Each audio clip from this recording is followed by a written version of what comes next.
রোদ্দুরের ভিতরে কত বড় ফাঁকা মাঠ, তার ভিতরে দেখুন গরুতে ঘাস খাচ্ছে, কত গরু বসে পড়েছে, এত রোদ্দুরও কিন্তু খাবার পরে তো একটু জলের দরকার, একটু জলের প্রয়োজন, কিন্তু এদের থাকার জায়গা আছে গাছের তলে, কিন্তু জল কোথায় পাওয়া যায় এটা আমি একটু দেখি। আপনারা থাকুন আমার সাথে, আমি আছি আপনাদের সঙ্গে। অনেক দূরে হাঁটতে হাঁটতে চলে এসেছি, একটা ক্যানাল পেয়েছি, কিন্তু এমন জায়গায় জল, গরু নামতে পারবে হয়তো জলের তৃষ্ণায়, কিন্তু উঠতে পারবে না, দেখুন কত উঁচু এমন একটা জায়গা। তা দেখা যাক, আরেকটা জায়গা আমি দেখেছি, তারা থাকুন আমার সাথে, আমি আছি আপনাদের সঙ্গে। কত দূরে দেখুন হাঁটতে হাঁটতে চলে এসেছি, তা থাকুন আপনারা আমার সাথে, আমি আছি আপনাদের সাথে। কষ্ট করে এসে কোনো লাভ হলো না, দেখুন অবস্থা কি পুকুরটার, মাটি ফেটে দেখুন কি অবস্থা হয়ে গেছে।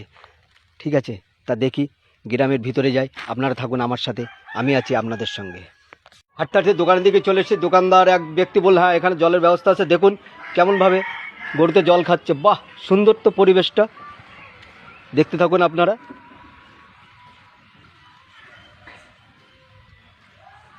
দেখুন কিভাবে জল খাচ্ছে। আরও একটা জিনিস রেখেছে, এই জিনিসটা দেখছি দেখেন, গরমের সময় মানুষের জন্য ব্যবস্থা করেছে জল খাওয়ার, বাহ এত সুন্দর পরিবেশ দেখিনি, এই গ্রামে এসে ভালোই লাগলো। আশপাশে এরকম গ্রাম দুটো তিনটে পাইনি, একটা দাদা ভাই ছিল সঙ্গে, আরেকটা ভাই আছে এখানে বসে দোকানের এখানে, দেখুন এত সুন্দর পরিবেশ আমি আগে কখনো দেখি। তা থাকুন আপনারা আমার সঙ্গে, আমি আছি আপনাদের সঙ্গে। বাই, টাটা, সকলে ভালো থাকবেন, সুস্থ থাকবেন।